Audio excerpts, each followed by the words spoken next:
प्यारे देशवासियों, नमस्कार।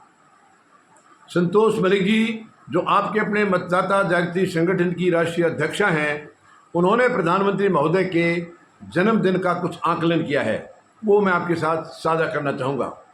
प्रधानमंत्री महोदय का कल जन्मदिन मनाया गया है और लंबी लंबी कतारें लगी थी इनको बधाई देने के लिए। कॉरपोरेट हाउसेस एक के बाद एक, क्या तारीफ़ें हैं, क्या कसीदे गढ़े हैं उनकी तारीफ में। सच में जवाब नहीं। फिल्मी कलाकार, जवाब नहीं है। क्या क्या देखिए, बधाई अच्छी बात है, बधाई तो देनी चाहिए, दुश्मन को भी दे दे तो क्या फ़र्क पड़ता है, लेकिन सच्चाई भी कहने की हिम्मत करनी चाहिए। जन्मदिन का मतलब केवल ये नहीं है कि उसकी एक उपलब्धि है। जन्मदिन का ये भी मतलब होता है कि उसने पिछले साल में क्या सही और क्या गलत किया, उसका भी आकलन होना चाहिए। ये हर इंडिविजुअल के लिए, खुद के लिए भी लागू होता है। जो भी आदमी अपना खुद का जन्मदिन मना रहा है उसको भी ये देखना चाहिए कि इस पिछले साल के अंदर, यानी कि पिछला जन्मदिन जो मनाया उसके बाद से आज जो मना रहा हूँ, इसके बीच में मेरे से क्या गलतियाँ हुई हैं, क्या अच्छा किया मैंने, क्या बुरा किया, जाने अनजाने में, वो भी आकलन होना चाहिए। लेकिन हमारे प्रधानमंत्री महोदय को ऐसी आदत नहीं है, इनको आदत नहीं है। ये तो अपनी तरफ से बस जो करना है, दिल में जो आता है वो करते रहते हैं। और इनकी सबसे बड़ी उपलब्धि देखिए, मीडिया वाले, क्योंकि आपको मालूम है मीडिया नाम की कोई चीज़ अब देश में बची नहीं है। जब से ये सरकार आई है, वर्तमान प्रधानमंत्री महोदय ने जब से सरकार बनाई है, जब से इनकी सत्ता काबिज हुई है देश पर, तब से मीडिया नाम की कोई चीज़ देश में है नहीं। वो गुलाम बन चुके हैं, नतमस्तक हो चुके हैं इनके चरणों में, इसीलिए उसको गोदी मीडिया कहा जाता है। उन्होंने अखबारों में 3-3, 4-4 पेज भरे हुए इनकी तारीफ में। मजाल है किसी ने कोई सवाल करने की हिम्मत दिखाई हो कि प्रधानमंत्री महोदय 11 साल में जो संवैधानिक संस्थाओं को आपने बर्बाद कर दिया है, आपने और क्या क्या वायदे किए, 2 करोड़ नौकरी हर साल देने की कही थी, वो दी है या वापस छीनी है। महंगाई क्या करने के लिए कहा था, बढ़ाने के लिए तो नहीं कहा था, कम करने के लिए कहा था, वो तो लगातार बढ़ती गई। कोई सवाल नहीं करेगा। कौन सी जन्मदिन की गिफ्ट है ये? आप दीजिए, बधाई दीजिए, सवाल भी कीजिए। मीडिया हैं आप, मीडिया वाले भी सवाल नहीं करेंगे तो कौन करेगा? और युवाओं ने पहले से जैसे मनाते आ रहे हैं प्रधानमंत्री महोदय के जन्मदिन को, बेरोजगार दिवस के रूप में मनाया है। बेरोजगार दिवस, ये रिकॉर्ड है इस देश का। यानी ऐसा किसी भी प्रधानमंत्री का जन्मदिन आज तक मना नहीं है बेरोजगार दिवस के तौर पर। देखिए, बहुत तमाम प्रधानमंत्री जो पहले हुए हैं, सबके जो जन्मदिन मनाए गए हैं, उनका एक सही उसका विषय होता था। जैसे पंडित जवाहरलाल नेहरू जो पहले प्रधानमंत्री थे भारत के, उनका जन्मदिन बाल दिवस के तौर पर हर साल मनाया जाता है। बाल दिवस के तौर पर, यानी 14 नवंबर का।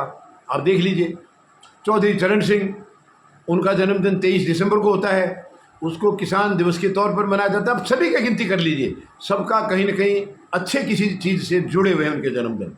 लेकिन वर्तमान प्रधानमंत्री महोदय का युवाओं ने बेरोजगार दिवस के तौर पर मनाने का फैसला किया, और जितनी बधाइयाँ और तांता लगा हुआ था, हैशटैग जितने मिले हैं इनके सोशल मीडिया पर, वो सबसे आगे था।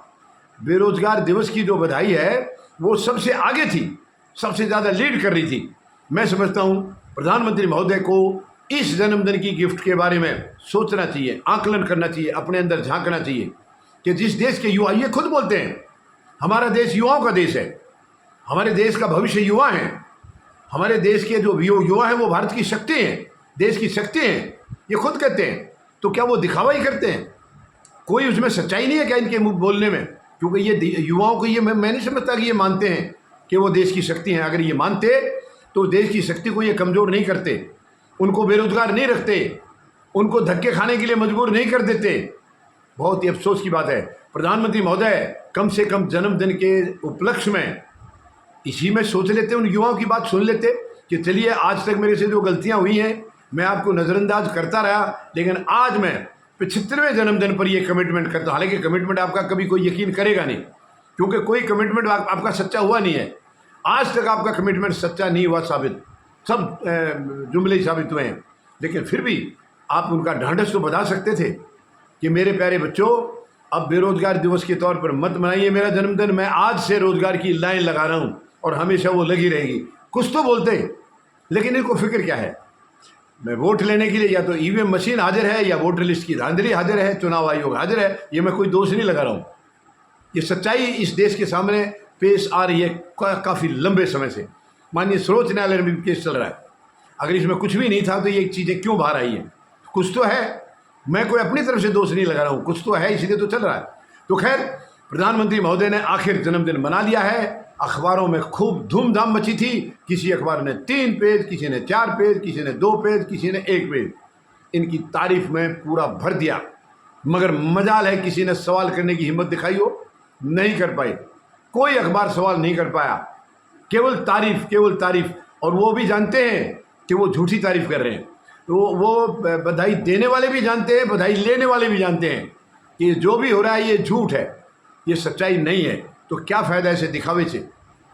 जन्मदिन असली तो वो होता है कि खुद भी व्यक्ति आकलन करे, मेरे से क्या भूल हुई है इस दौरान, इस 1 साल के दौरान क्या गलतियां हुई हैं, क्या चूक हुई है, और अब तुरंत मैं उनको सुधारूंगा। मगर अब प्रधानमंत्री महोदय को ऐसी आदत है नहीं।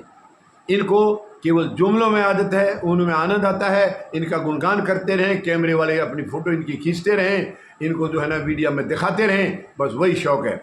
वो शौक़ इनका बना रहे, इससे ज़्यादा इनको और कुछ नहीं चाहिए। ये बहुत अफसोस की बात है। खैर कोई बात नहीं, वो इनके दिल में जो आता है हम उनको क्या समझा सकते हैं। वो देश के प्रधानमंत्री हैं, देश की सत्ता के मुखिया हैं, वो सरकार के मुखिया हैं। अब उनको जो अच्छा लगता है वो करेंगे और जो फल मिलेगा वो उसको देख लेंगे, जैसे भी होगा। फिलहाल मैं एक बार फिर से प्रधानमंत्री महोदय को कल 75 का होने पर बधाई देता हूं और एक अपील भी साथ साथ करता हूं। प्रधानमंत्री महोदय, आपने नियम बनाया था 75 साल के बाद एक्टिव पॉलिटिक्स में नहीं रहेगा कोई। आपने सबको ठिकाने लगा दिया, कल तक सबको ठिकाने लगा दिया, खुद क्यों नहीं लग रहे हैं? आप अपनी अंतरात्मा से एक बार सवाल कीजिए। आपने नियम बनाया है, आप उसको खुद नहीं मान रहे हैं। ना मानने के लिए आप संघ के सामने नतमस्तक हैं, क्या क्या नहीं कर रहे हैं, ये गलत है। मेरा एक निवेदन है, दोबारा से अपने उस बयान पर आकलन कीजिए, उस कानून पर आकलन कीजिए कि आपने 75 का नियम बनाया, वो खुद पर लागू आप क्यों नहीं कर रहे हैं। धन्यवाद। जय हिंद।